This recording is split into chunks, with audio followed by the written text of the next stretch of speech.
speaking, mga kababayan, eto pa, Raffy Tulfo. Bakit? Ano itong kay Raffy Tulfo, mga kababayan? Naku po, ano kaya itong kay Raffy Tulfo? Mga kababayan, hindi ba kaya sabit din si Chavit dito? Mga kababayan, si Senator Raffy Tulfo merong nadiskubre sa loob ng Camp Aguinaldo. Ano yung nadiskubre ni Raffy Tulfo sa loob ng Camp Aguinaldo, mga kababayan? Bakit daw sa loob ng Camp Aguinaldo merong Chinese tower? Tower, yung kumbaga parang magtayo ka ng Globe, PLDT, bakit may tower ng Chinese or pagmamayari ng China na tower na nakatayo sa loob ng Camp Aguinaldo? So, delikado po ang seguridad ng Pilipinas kasi merong Chinese-owned tower na nakatayo or satellite sa loob ng Camp Aguinaldo. Bakit ganyan? Kanino at sino ang nag-aproba niyan? Ito po, mga kababayan, ay nabisto ni Senator Raffy Tulfo. Nako po, eto na. Sino ba? Sino ba ang presidenteng nag-aproba niyan? Sino ba ang pumapayag niyan? Ayan po ha, mga kababayan. Raffy Tulfo, Chinese Tower inside the Camp Aguinaldo. Eto na, mga kababayan. Bakit pinayagan na magkaroon ng tower ang isang Chinese telecommunication company sa loob mismo ng Camp Aguinaldo? Hindi ba na? Ayan na. Why was it allowed? And I've been Bakit? asking this question time and time again, but nobody can give me the correct answer that people are expecting from you guys in the military. Kasi pwedeng yun ay nakaka-receive ng signal from the military kung ano yung mga pinag-usapan doon, ano mga activities, pwede mag-eavesdrop or something to that effect. Any other activities kayang ma-monitor nila to the signal sa loob ng Camp Aguinaldo. So, why was it allowed, Your Honor? Diba? Sabi ni Senator Raffy Tulfo, tama naman. Bakit inalaw na mayroong Chinese tower na itinayo sa loob ng Camp Aguinaldo? Baka kukuha ng information yan or data kung ano ang pinag-uusapan ng mga military dyan sa loob, sa Camp Aguinaldo. Bakit hinahayaan at sino ang nag-allowed niyan? Naku po, mga kababayan, sino ang nag-allow niyan? Mga kababayan, ito, isa-isahin ko na ha. Tapusin natin ito. Interview ni Raffy Tulfo. Ma'am Selpa Glory, hello po. Bakit merong Chinese-owned tower na nakatayo sa loob ng Camp Aguinaldo? Sino po ba ang nagpayag niyan? Hindi ba si Digong? Nagtatanong lang. Continue. Do not have personal knowledge as to Wala daw personal knowledge. But maybe we can provide you a detailed explanation. We'll just consult with those offices actually handling the subject. Pero, Sec. Lawrence, last year and the year before that, I've been asking that question from the military and the DND, bakit pinayagan at hindi ako nabibigyan pa rin ng tamang sagot up to now. Why? We're talking about espionage here, right? This is our main topic here. Patay. So, ba't natin pinayagan yung isang Chinese telecommunication company na magkaroon ng tower sa loob mismo ng Camp Aguinaldo? Mr. Chair, I'm not privy to the construction of a tower within Camp Aguinaldo. Hindi mo alam, DND ka sa loob mismo ng Camp Aguinaldo? I do not have personal knowledge po, Mr. Chair, but if you can allow us like a few days to come up with a detailed explanation and we can present it personally. So next year ulit, sa pag-hearing natin next year, I'm gonna ask the same question and then you guys or anybody from the military will say, o DND na, I'll get back to you. Ganun ba palagi sa kasi yun ang...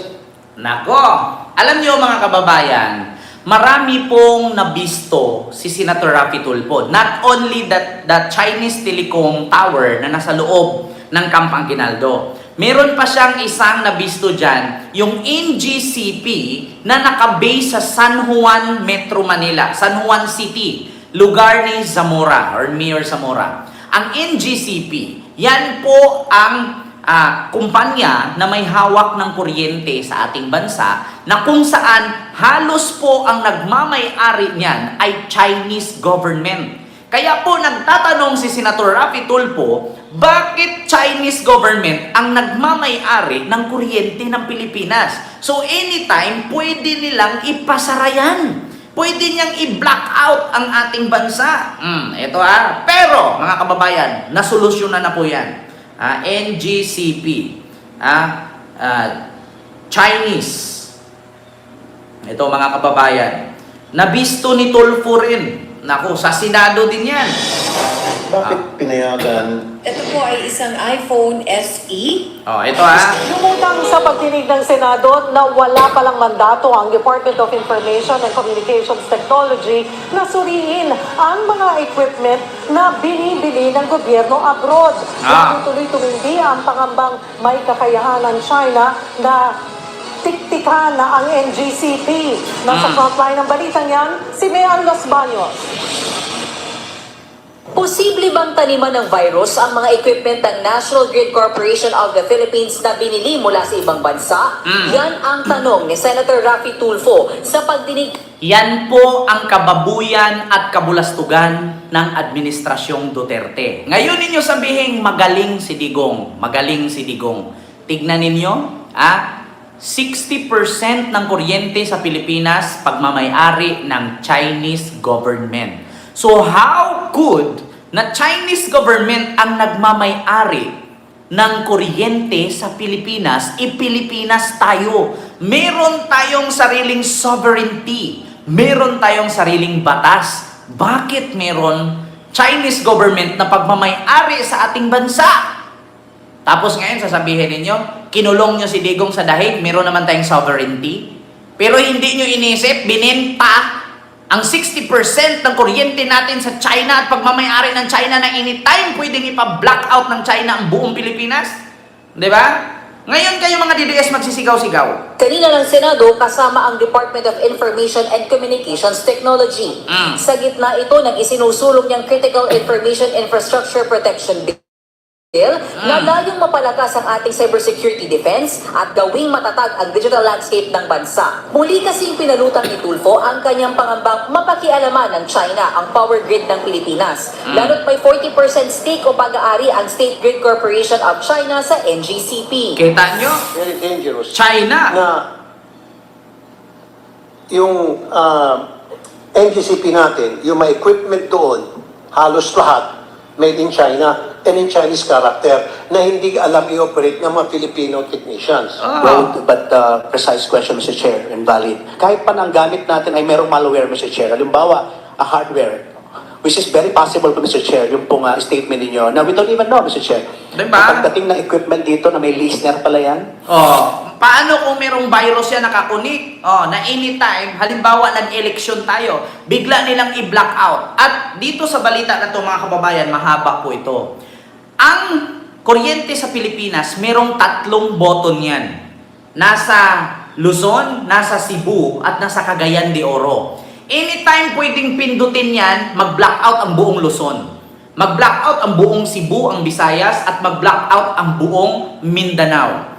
Kasi hawak po yan ang 40% ng NGCP ng Government of China. So yun po ang isa sa inspeksyon ni Senador Raffy Tulfo. Pero mga kababayan, may good news po tayo dyan. Bukod sa good news na yan, ay binili na po ni PBBM sa pamamagitan ng Maharlika Investment Funds. Ang Maharlika Investment Fund, sa mga hindi po nakakaalam, yan po ang inisyo ni Digong noon na baka nakawin lang ni PBBM ang pera ng gobyerno dyan sa Maharlika Investment Fund. Hindi niya inisip na ang Maharlika Investment Fund na pera ng gobyerno ng Pilipinas ang binayad doon sa ibinintang 40% na pagmamay-ari ng Chinese government sa NGCP or sa kuryente ng Pilipinas. Ito po mga kababayan, ang sagot na solusyonan na po yan. NGCP Maharlika Funds. Binili na ni PBBM. Mga kababayan, ito yan ang totoo. Sa National Grid Corporation of the Philippines o NGCP. unang maglalagak ng puhunan ang Maharlika Investment Corporation. Itutulak nito sa kumpanya ang pagsisiguro na matatapos sa mga proyekto na magpapababa ng singil sa kuryente. Kita ninyo? Binili ng Maharlika Investment Fund, mga kababayan, ang inisyo ni Digong na baka daw gamitin lang katulad sa Malaysia. Itinakbo lang ni Romualdez, itatakbo lang daw ni PBBM ang pera ng mga Pilipino na hindi niya iniisip na yung pagmamayari ng China ay binili ng Pilipinas ngayon at binayaran sa pera ng investment fund dun sa Maharlika para lumayas na yung mga Chinese na pinapapasok niya dito sa Pilipinas na putang ina niya. At ito si Ivan Merina. Diba? Sapat at mas mababang presyo ng kuryente para sa bansa. Ito raw ang magiging resulta ng pag-invest sa Maharlika Investment Corporation o MIC sa National Grid Corporation of the Philippines, ang nangangasiwa ng power grid na dinadaluyan ng kuryente sa bansa. Ang kasunduan pinirmahan sa pagitan ng Maharlika at Synergy Grid and Development Philippines Incorporated na may hawak sa 40% ng shares ng NGCP. 19.7 billion pesos ang ipapasok na pondo ng Maharlika para makakuha ng 20% stake sa NGCP. Bilang investor, makakatulong daw ang gobyerno sa pagsuporta sa mga infrastructure projects ng NGCP para masigurong matatapos sa mga ito. The way NGCP can contribute to lower electricity is by Kaya yung pagmamayari ng Chinese government na 40%, 20 na lang. Kasi yung 20 ay kinuha na ng Philippine government. Pera ng taong bayan, tax na taong bayan na sinabi ni Digong noon na nanakawin lang ni Marcos. Asaan yung ninakaw ni Marcos? Napunta sa kuryente ng Pilipinas. Hindi ninakaw. Kaya kayo mga DDS, mag-aral kayo. Pag-aralan nyo yan. Pag-aralan nyo yan. Ang kabulastugan ng tatay ninyong demonyo, si Marcos ang nagresolba. Yung basura, yung kalat at katiwalian, si Marcos ang nagre-resolba. Si Marcos ang naglilinis. Di ba? Si Marcos ang naglilinis sa kabulastugan ng tatay ninyong demonyo. Di ba? Di kayo nahihiya? Tapos sisiraan nyo si Marcos ng sisiraan kasi magaling si Digong. Kung magaling si Digong, bakit napakadaming problemang iniwan niya? NGCP, yung tower sa loob ng Camp Aguinaldo, yung pogo, yung droga, ano pang pinag-iiwan niya? Parmali, ayan pa, Ghost Project sa DPWH, ayan pa yung Bureau of Customs, nandyan pa ang BIR, nandyan pa ang, napakarami po talaga mga kababayan. Sa totoo lang, may malampaya pa, Diyos ko. Kita mo, yung malampaya, sino yung dating mayor dyan nakukulong sa Palawan? Kita ninyo? Hindi alam ng maraming tao yan kasi ang alam nila, nakakapanood nila sa DDS vlogger, mga DDS supporter, mga bobo. Di ba? Kita nyo yan? Wala. Hindi kaya ni Digong yan. Kaya anong sabi ni Digong, mga kababayan? Pakinggan ninyo.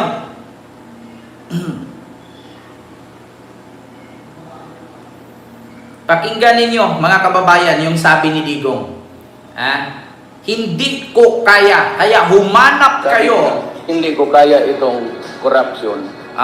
Kasi maskin saang, if there's a table, if there's a single chair there, meron talaga yan. As that the papers go back and forth inward. That is why nawalaan ako ng tiwala sa bureaucracy. Sabi ko nawalaan ako ng gana. At sabi ko, nagsisi ako. Kasi akala ko, within the constitutional powers na binigay sa akin, kaya ko. But truth to tell, hindi. Kung araw-araw na lang, pati every table, dito sa Pilipinas, ganun, hindi ko talaga mahabol. Kaya ko. Pero sa batas na ito, Constitution. Even if you give me 20 years, I cannot do it. Duwag. Maghanap uli kayo ng Marcos. Diba? Or someday, somehow, somewhere, that fellow will be elected Marcos. in the generations to come. Kita niyo? Hindi niya kaya. Pero anong sabi niya? Kapag ako nanalo, Putang ina mo. Yeah? Deserve mo yan, mabulok ka dyan. May isabong pa. Putang ina, may mga sabungiro pang nawawala. Di ba? Ay, Diyos ko. So, yun lang mga kababayan. Yun lang. Tapos, i-issue na naman nila, nasaan yung gold, nasaan yung gold reserve, nasaan yung ginto, nasaan yung putang ina. Naghahanap kayo ng mga ginto na hindi naman kayo nagmamay-ari nun at wala naman kayong share nun. Hanap kayo ng hanap ng ginto, mga dipuga, mga pisting yawa, mga lintian, mga bilatibay. Kaya deserve nyo yan. 7 taon kayong magtiis sa kagipitan. The downfall of Digongyo. So yun lang mga kababayan. Maraming salamat po sa inyong lahat.